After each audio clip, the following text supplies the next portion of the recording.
Hello बच्चों।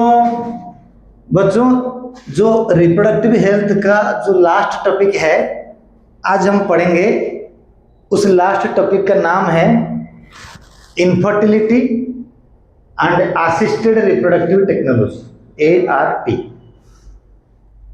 तो जो टॉपिक होता है infertility and assisted reproductive technology, इससे भी question neat and CBSE exams में, अदर स्टेट बोर्ड एग्जाम्स वगैरह में आता है।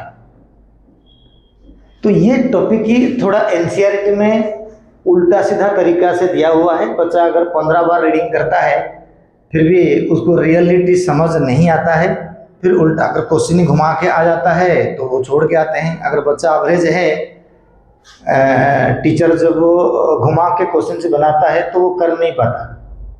सवाल है इसीलिए नहीं होता कि NCERT में कहीं से कॉपी पेस्ट करा होता है, जिसके वजह से प्रॉपर तरीका से एक्सप्लेनेशन नहीं है। जहाँ भी कोई भी आगे वाला टॉपिक को पीछे, पीछे वाला टॉपिक को आगे, ऐसा दिया हुआ है।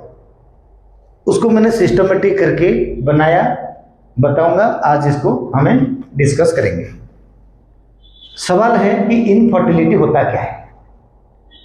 बच्चा, इनफर्टिलिटी मतलब the couple which is unable to produce child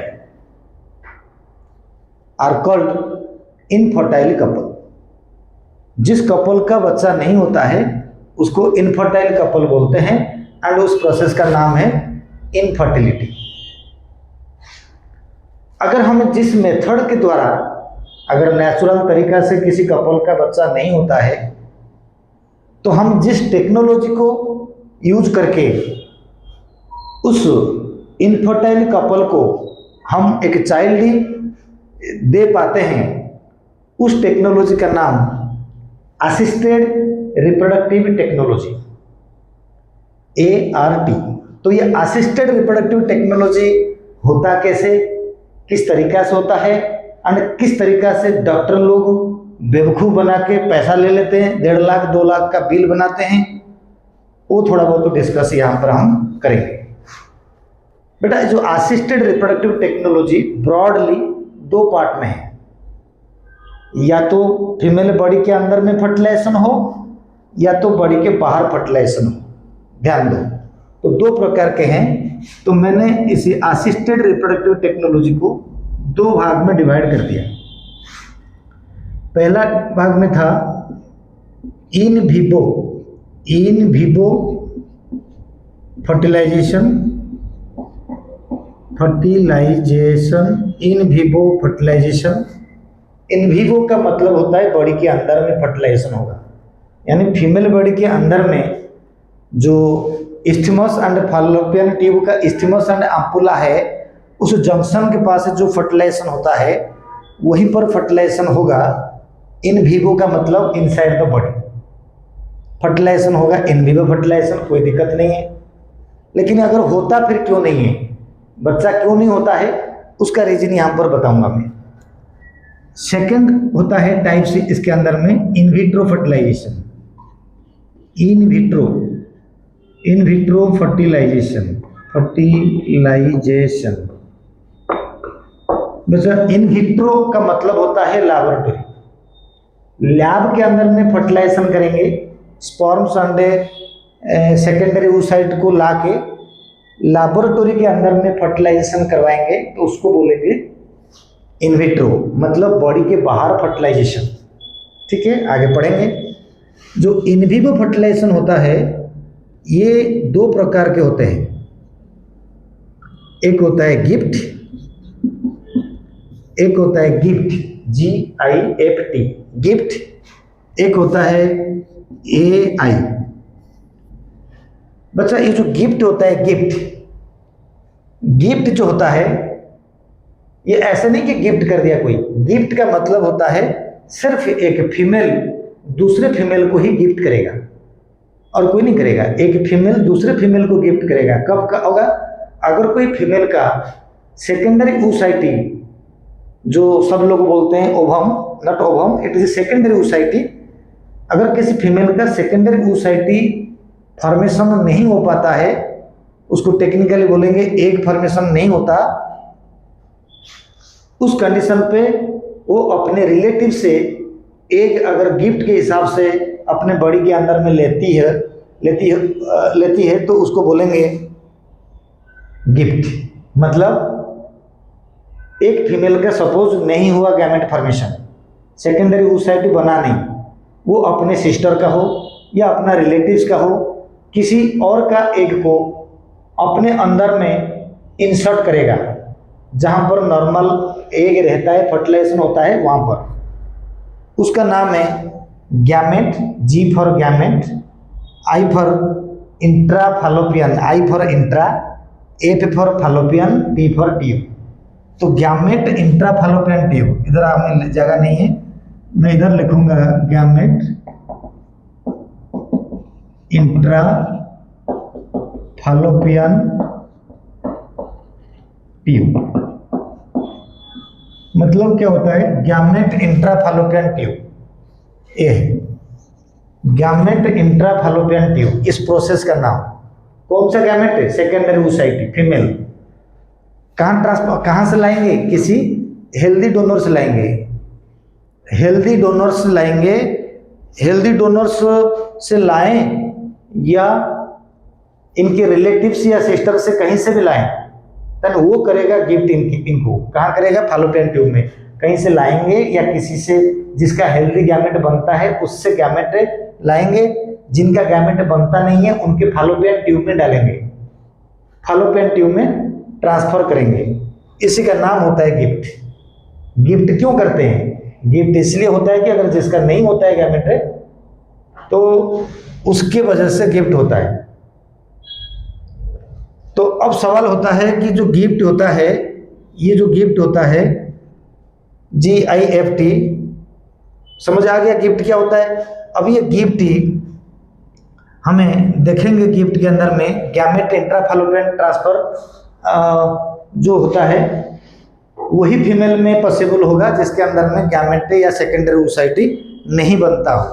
चलिए हमें दूसरा पढ़ते हैं, AI is not called artificial intelligence, AI is called artificial insemination. क्या नाम इसका? Artificial insemination, artificial insemination AI। तो ये जो AI होता है आर्टिफिशियल इंसेमिनेशन, ये AI को हमें क्या कहेंगे? देखो ये जो AI होता है आर्टिफिशियल इंसेमिनेशन, ये दो प्रकार के होते हैं। पहला प्रकार का होता है कि इंट्रावाजाइनल इंसेमिनेशन, दूसरा होता है intra uterine insemination. Intravaginal insemination, intra uterine insemination. जो इंट्रावाजाइनल होता है, हमें सीमेन को लेके वाजाइना में ट्रांसफर करते हैं। अगर ज़्यादा इमरजेंसी होता है कि फिर भी नहीं हो पाता है तो लास्ट में सीमेन को लेके हमें यूटरस में ट्रांसफर करते हैं, थोड़ा रास्ता कम हो जाएगा, जल्दी जाके फर्टिलाइजेशन हो जाएगा। क्योंकि एक्सटर्नल जेनिटेलिया के बाद आता है वाजाइना, उसके बाद सर्विक्स आएगा, सर्विक्स के अंदर होते हुए यूटरस जाएगा, यानी cervix is the lower end of the uterus. तो फिर यूटरस के अंदर जाएगा, यूटरस से फैलोपियन ट्यूब के अंदर में जाके फर्टिलाइजेशन होगा, फिर वापस आके यूटरस में इम्प्लांटेशन होता है। ये प्रोसेस है। आई का मतलब इंट्रावाजाइनल इंसेमिनेशन। जो intravaginal insemination and intra uterine insemination होता है, ये क्वेश्चन आता है कि ये कंडीशन कब होता है, कंडीशन होता कब ना। कंडीशन का पहला कंडीशन होता है कि अगर जो मेल पार्टनर होता है, मेल पार्टनर अगर उसके पास से सीमेन प्रोडक्शन होता है, रिप्रोडक्टिवली गैमेट फॉर्मेशन के मुताबिक द मेल पार्टनर हेल्दी होता है, यानी they are eligible, they are fertile, एक तरीका से fertile, but physically male partner unable to inseminate into the female partner, into their female partner. मतलब मेल पार्टनर के फर्टाइल होता है, उसके पास सीमेन फॉर्मेशन होता है, स्पर्मेटोजोआ प्रोड्यूस होता है, लेकिन मेल पार्टनर पहला रीजन होता है, रीजन नंबर 1 इन दोनों के लिए। रीजन नंबर 1 क्या है? पहला रीजन क्या है ना, जो मेल पार्टनर होता है physically unfit to coitus, physically unfit to coitus, यानी वो फिजिकली सेक्सुअल रिलेशनशिप रखने के लिए अनफिट होता है, जिसके वजह से उन्हीं पार्टनर से सीमेन को कलेक्ट करके आर्टिफिशियली सिरिंज के जरिए में वाजाइना के अंदर में या यूट्रस के अंदर में ट्रांसफर किया जाता है प्रोफेशनल डॉक्टर के द्वारा। पहला रीजन था कि physically the male partner is unfit, physically unfit, physically unfit था, तो ये है। सेकेंड रीजन क्या है? सेकेंड रीजन होता है कि जो मेल पार्टनर होता है फिजिकली फिट मगर not interested to inseminate in a natural method through coitus. मतलब male partner not interested to coitus, not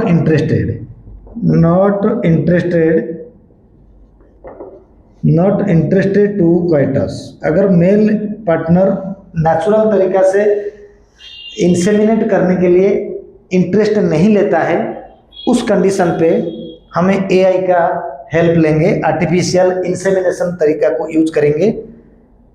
तो यही दोनों तरीका होता है और कुछ नहीं। लेकिन इसमें क्या होता है, मान लीजिए मेल के पास है, सपोज मैरिज के बाद पता चला कि मेल का सीमेन काउंट या स्पर्मेटोजोआ काउंट कम है, जिसको हमें बोलते हैं बायोलॉजिकली ओलिगोस्पर्मिया, या हम बोलते हैं लेस स्पर्म काउंट, यानी 20 मिलियन से कम है। 20 मिलियन से कम अगर होता है उसको ओलिगोस्पर्मिया बोलते हैं। अगर ओलिगोस्पर्मिया है, फर्टिलाइजेशन नहीं हो पाता है, उस कंडीशन पे देखा जाएगा कि अगर दोनों पार्टनर एग्री होंगे तो किसी थर्ड पार्टी से भी सीमेन लाया जा सकता है, अगर हमें असिस्टेड मेथड में किसी को एक बच्चा देना है तो। थर्ड पार्टी से सीमेन लाने के लिए बोथ हस्बैंड एंड वाइफ ही ये दोनों एग्री होना चाहिए, ये रूल है। लेकिन डॉक्टर लोग क्या करते हैं, झूठ बोल देते हैं कि हाँ ठीक है आपका स्पर्म सही है, हो जाएगा, स्पर्म दे दो। उनसे सीमेन लेते हैं, उस सीमेन को फेंक देते हैं, हेल्दी सीमेन से फर्टिलाइज करवा देते हैं। जो भी टेस्ट ट्यूब बेबी करता है या जो इन विट्रो फर्टिलाइजेशन वाला मैं आगे कहूँगा वो करते हैं, वो जरूर बेबी बनने के बाद डीएनए टेस्ट कर लेना चाहिए। अदरवाइज मतलब बाद में पता चलेगा कि बच्चा उनका ही नहीं, डॉक्टर दूसरे के सीमेन यूज कर लेता है। एक कहीं न्यूज में आया था कि एक डॉक्टर का 1 मिलियन ऑफ बच्चा था, यानी वो हर बच्चा को इन विट्रो फर्टिलाइजेशन तरीका से जब करा था, असिस्टेड रिप्रोडक्टिव टेक्नोलॉजी के द्वारा जो बच्चा दिया था, वो अपना सीमेन को यूज हमेशा किया, जो हस्बैंड का सीमेन को डिलीट कर दिया, फेंक दिया, जो भी कर दिया, हटा दिया, ताकि वो डॉक्टर को चाहिए सक्सेस रेट। डॉक्टर को ये नहीं चाहिए कि इन्हीं पेरेंट्स का ही बच्चा, उन्हीं का बच्चा उन्हीं को दिया जाए, वो ये नहीं चाहता। वो चाहता है कि मेरा सक्सेस रेट हो जाए। तो जो भी हेल्दी सीमेन डोनर होते हैं या खुद का सीमेन को यूज करके वो बच्चा पैदा कर देता है, हकीकत है। तो मैंने 3 नंबर पॉइंट में ये देना चाहता हूं कि अगर मेल पार्टनर के पास से ओलिगोस्पर्मिया है एंड स्पर्म काउंट कम है, तो उस कंडीशन पे दोनों के एग्रीमेंट में थर्ड पार्टी से सीमेन ला सकते हैं। इसके लिए सीमेन भी खरीदा जाता है, थर्ड पार्टी से खरीद के लाते हैं, या किसी से मतलब बिना खरीद के भी कोई दे देता है। हेल्दी डोनर्स सीमेन डोनेट करके हमें एआई टेक्नोलॉजी के द्वारा बच्चा बना सकते हैं। इन विट्रो या इंट्रावाजेनल इंसेमिनेशन एंड इंट्रायूटेरिन इंसेमिनेशन के जरिए में कर सकते हैं। तो जब इंसेमिनेट करेंगे नेचुरल तरीका से फर्टिलाइज होगा। और सबसे बड़ी बात है, हम आर्टिफिशियल इंसेमिनेशन तभी करेंगे। सबसे पहले मैंने 3 बात बोला, फिजिकली अनफिट और फिजिकली फिट मगर नॉट इंटरेस्टेड। तीसरा, स्पर्म काउंट कम है तो हेल्दी डोनर देगा सीमेन। तीन कंडीशन। अगर आर्टिफिशियल इंसेमिनेशन ये तीनों तरीका से हम करेंगे लाके, तो ये आर्टिफिशियल इंसेमिनेशन के जरिए में कब करते हैं? अगर आर्टिफिशियल इंसेमिनेशन अगर होगा तो फिर हमें ये आर्टिफिशियल इंसेमिनेशन क्यों करेंगे ना? इसमें से गैमेट ट्रांसफर होगा। गैमेट ट्रांसफर मतलब ये जो इन विवो फर्टिलाइजेशन का बेसिक नाम होता है गैमेट ट्रांसफर, बोल दिया। तो इस तरीका से फर्टिलाइजेशन हो जाएगा, यानी आर्टिफिशियली इंसेमिनेशन जरिए में फर्टिलाइजेशन होगा। और सबसे बड़ी बात मैं ये बोलना भूल गया अभी, आर्टिफिशियल इंसेमिनेशन अगर होगा तो फीमेल बॉडी में फर्टिलाइजेशन नेचुरल मेथड में होना चाहिए, यानी female body is fit to fertilise the egg by the help of semen. यानी हम फीमेल बॉडी के अंदर में जब हमें सीमेन को इंजेक्ट करेंगे तो फीमेल बॉडी में नेचुरल तरीका से फर्टिलाइज हो पाता होगा, पहला। दूसरा, female is fit to parturition, मतलब फीमेल चाइल्ड बर्थ करने का कैपेबल रखना चाहिए। मतलब फीमेल के अंदर में फर्टिलाइजेशन, इम्प्लांटेशन एंड पार्चुरेशन, ये तीन प्रोसेस सही होना चाहिए, तभी हमें एआई कर पाएंगे। ध्यान रखना ये पॉइंट को, कौन सा कंडीशन पे एआई करना चाहिए। अगर उधर से कुछ डिफेक्ट है तो एआई का कोई मतलब नहीं है।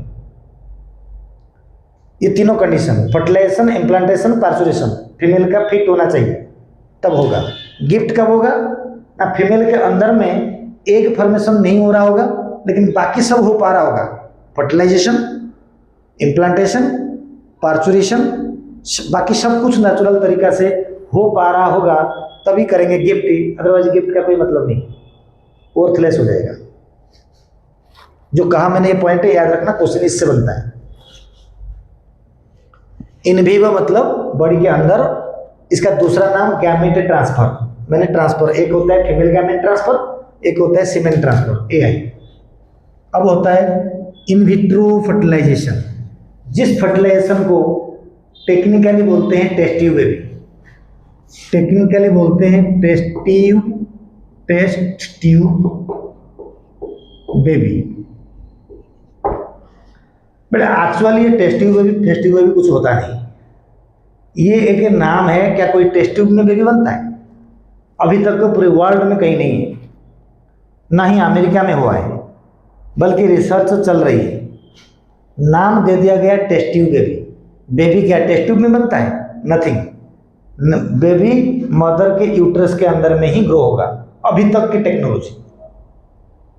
ऐसा नहीं है कि कोई बाहर में, आउटसाइड द स्टोमक में, सॉरी आउटसाइड द यूट्रस में कभी बेबी अभी तक के लिए बना नहीं है।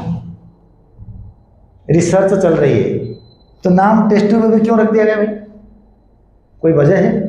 नथिंग। सिर्फ यही वजह है कि जो फर्टिलाइजेशन होगा वो बाहर हो रहा है, सिर्फ फर्टिलाइजेशन बाहर हो रहा है। यानी ये कंडीशन में अगर फीमेल बॉडी के अंदर में नेचुरल तरीका से फर्टिलाइज नहीं हो पाता है, नेचुरल तरीका से फर्टिलाइज नहीं हो पाता है, तो दोनों के गैमेट को बाहर लाएंगे। बाहर में किसी पेट्री डिश के अंदर में, ट्यूब के अंदर में सीमेन को इंजेक्ट करके फर्टिलाइज करवाएंगे। उसके बाद फिर मदर के अंदर में ट्रांसफर करना पड़ता है।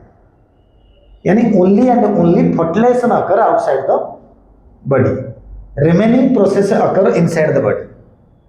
तो टेस्ट ट्यूब का मतलब कुछ मतलब नहीं कि बाहर हो रहा है। सबसे पहली बात, बाहर नहीं हो रहा है, मदर की रिक्वायरमेंट है। भले ही मतलब वही से दोनों मदर एंड फादर यानी कपल्स सेम हो, या जरूरत पड़ने पर सरोगेसी प्रोसेस अप्लाई कर सकते हैं, लेकिन बेबी ग्रो होगा फीमेल यूट्रस के अंदर में। इस प्रोसेस का दूसरा नाम, जैसे इस प्रोसेस का नाम था गैमेट ट्रांसफर, इस प्रोसेस का नाम था इंट्रा साइटोप्लाज्मिक स्पर्म इंजेक्शन। क्या था? Intra cytoplasmic sperm injection. Intra cytoplasmic sperm injection हो गया, मैंने बोल दिया, लिखना जरूरत नहीं पड़ेगा। Intracytoplasmic sperm injection, in vitro fertilisation, इसको शॉर्टकट में बोलते हैं आईवीएफ है। आईवीएफ है, लोगों को इन विट्रो फर्टिलाइजेशन पता हो या ना हो, आईवीएफ है बड़े अच्छे से पता होता है। आईवीएफ आईवीएफ कोई आईवीएफ सिर्फ फर्टिलाइजेशन बाहर में, बाकी सब अंदर में, यानी बाकी सब प्रोसेस के लिए फीमेल फिट होना चाहिए। तो ये जो प्रोसेस है ये दो प्रकार में डिवाइड करेंगे इन विट्रो फर्टिलाइजेशन के लिए। जो इन विट्रो फर्टिलाइजेशन के लिए होगा, सबसे पहले क्या करेंगे ना, फीमेल बॉडी में फर्टिलाइजेशन हो नहीं पाएगा, दोनों के गैमेट को लाएंगे। डॉक्टर अपना तरीका से लाता है, बाकी सीमेन तो नॉर्मल तरीका से आ जाएगा, कोई दिक्कत नहीं है। ओवम को थोड़ा डॉक्टर की हेल्प चाहिए। जो भी ओवम या सेकेंडरी oocytes को लाएंगे, सेकेंडरी oocyte आने के बाद वो अपने पेट्री डिश के अंदर में स्पेसिफिक फ्लूइड के अंदर में रखेंगे, न्यूट्रिटिव मीडिया में। तो इंट्रासाइटोप्लाज्मिक स्पर्म इंजेक्शन, यानी हमें सीमेन को इंजेक्ट करेंगे उसके अंदर में। सीमेन का स्पीड, मोटिलिटी काफ़ी हाई होगा, वो जाके फर्टिलाइज हो जाएगा। फर्टिलाइज होने के बाद बनेगा क्या, जाइगोट। ध्यान रखना, फर्टिलाइज होने के बाद बनेगा जाइगोट। सबसे पहले मैं थोड़ा चेंज करके लिखूंगा, फर्टिलाइज होने के बाद बनेगा जाइगोट। जाइगोट बना दिया। अब जाइगोट जब ग्रो होगा, आर्टिफिशियली थोड़ा ग्रो होगा, तो दो प्रकार में बोला। तो आपके एनसीईआरटी कहता है, बायोलॉजी कहता है, क्या कहता है, जिप्ट, ZIFT। क्या बोला, ZIFT, जिप्ट। जिप्ट का फुल फॉर्म हुआ zygote intrafallopian transfer. Zygote intrafallopian transfer, ZIFT। अब ये बताओ, बुक्स में लिखा हुआ है इसलिए मैंने लिख दिया। जाइगोट तो सिंगल सेल है, वो क्लीवेज होगा, 1 से 2 बनेगा, 2 से 4 बनेगा, 4 से 8 बनेगा। एनसीईआरटी कहता है, पूरे टॉपिक की बायोलॉजी यही कहता है कि जिप्ट जो है 8 सेल स्टेज, 8 सेल्स यानी मोरूला, इसको बोलते हैं मोरूला। मोरूला स्टेज में एम्ब्रियो का मोरूला स्टेज में हमने फैलोपियन ट्यूब में ट्रांसफर करते हैं, फिर फैलोपियन ट्यूब से घूम फिर के वो यूट्रस में आएगा, रिवर्स आएगा, इम्प्लांटेशन होगा। मेरा पॉइंट है, क्या जो मोरूला को हमें ट्रांसफर करते हैं फैलोपियन ट्यूब में, क्या मोरूला जाइगोट है? मोरूला के एम्ब्रियो है, यानी उसके पास से 8 सेल है। तो फॉर्मूला क्या होना चाहिए, शरीर जो क्या बोलते हैं, ये जो फुल फॉर्म क्या होना चाहिए? मेरे हिसाब से होना चाहिए एम्ब्रियो इंट्राफैलोपियन ट्रांसफर। ये मेरे हिसाब से होना चाहिए। अब मेरे हिसाब से मत जाओ, आपका बुक जो लिखा हुआ वो लिखो, एम्ब्रियो इंट्राफैलोपियन ट्रांसफर, यानी हमें एम्ब्रियो को फैलोपियन ट्यूब में ट्रांसफर कर देंगे आफ्टर फर्टिलाइजेशन। बाहर में हो रहा है फर्टिलाइजेशन, फिर अंदर जा रहा है, फिर आता है जाइगोट के बाद एम्ब्रियो इंट्राफैलोपियन ट्रांसफर आ गया। दूसरा नाम आ गया जाइगोट इंट्रा यूटेरिन ट्रांसफर। अब वो जाइगोट तो है नहीं, इंट्रा यूटेरिन ट्रांसफर तो चलो ठीक है, ट्रांसफर पहले फैलोपियन ट्यूब में फिर यूट्रस में आएगा, डायरेक्ट यूट्रस में डायरेक्ट इम्प्लांटेशन होगा। तो ये पक्का 16 स्टेज में 16 सेल स्टेज में इनको ट्रांसफर करेंगे। 16 सेल स्टेज, 16 सेल स्टेज में ट्रांसफर होगा। आप ये मुझे बताओ, 16 सेल स्टेज है, मोरूला के बाद लगभग ये बन जाएगा ब्लास्टूला। ये बन जाएगा ब्लास्टूला, ये बन जाएगा ब्लास्टूला।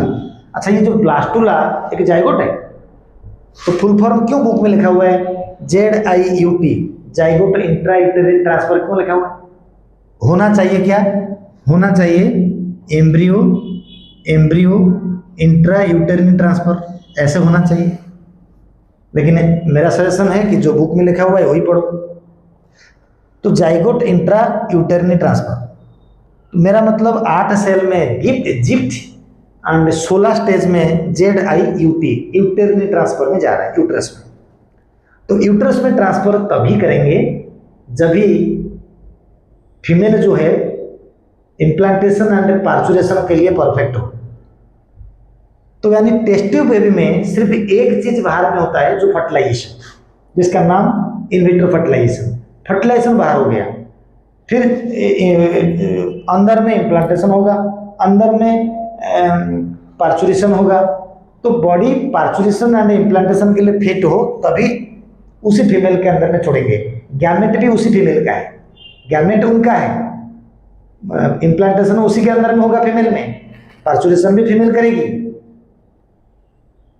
मतलब सिर्फ फर्टिलाइजेशन बाहर हो गया। अगर मान लो फीमेल पार्चुरेशन कर नहीं पाएगी, फीमेल अगर पार्चुरेशन करने में अनफिट है, गैमेट उनकी है, पार्चुरेशन कर नहीं पाएगी, फर्टिलाइजेशन भी नहीं कर पा रहा था, उस कंडीशन पे सरोगेसी मदर को चुनना पड़ेगा। कोई रिलेटिव हो या कोई किसी को पैसा दे के भी यूटेरस को किराए में ले सकते हैं। यूटेरस को किराए में लेंगे, 9 मंथ तक उनको पैसा दे के किराए में लेंगे, तो फिर वो दूसरे कपल का बच्चा को पैदा करेगी। Surrogacy it's not easy process. Doctor surrogacy करता है किसी को किसी पास लेके, डॉक्टर का कुछ काम नहीं, थोड़ा बहुत फर्टिलाइज कर देता है, एम्ब्रियो को ट्रांसफर करने का काम कर देता है, इतना ही। कोई ज़्यादा टेक्नोलॉजी नहीं है। इससे बढ़िया कि गांव के मैकेनिक भी अच्छे से साइकिल टायर को ठीक कर देता है, अगर देखा जाए तो। खैर जो भी, अभी जिसका मतलब, मेरा मतलब ये है कि जाइगोट इंट्रा यूटेरिन ट्रांसफर हो या जिप्ट हो, इसको जब ट्रांसफर करेंगे फीमेल बॉडी के अंदर में, फीमेल बॉडी में नेचुरली इम्प्लांटेशन एंड पार्चुरेशन हो पाएगा। अगर नहीं हो पाएगा तो सरोगेसी यूज करेंगे। सरोगेसी मतलब थर्ड पार्टी या थर्ड मदर को हमें चुनेंगे। जो मदर होगा, जो बच्चा पैदा करेगी, वो जो इनफर्टाइल कपल का बच्चा को पैदा करेगी, जिसके अंदर में फर्टिलाइजेशन नहीं हो पा रहा था, जो पार्चुरेशन नहीं कर पा रहे थे। तो जो टेस्ट ट्यूब, इसी को बोलते हैं test tube baby. Test tube baby कुछ बाहर का, टेस्ट ट्यूब में कोई बेबी फिर बनता नहीं। समझ में आ गया? तो यही टॉपिक था हमारा, यही मेथड में हमें ART टेक्नोलॉजी में हमें किसी को जिसका बच्चा नहीं होता है उसको बच्चा प्रोवाइड करते हैं। This is the last lecture of reproductive health. Thank you.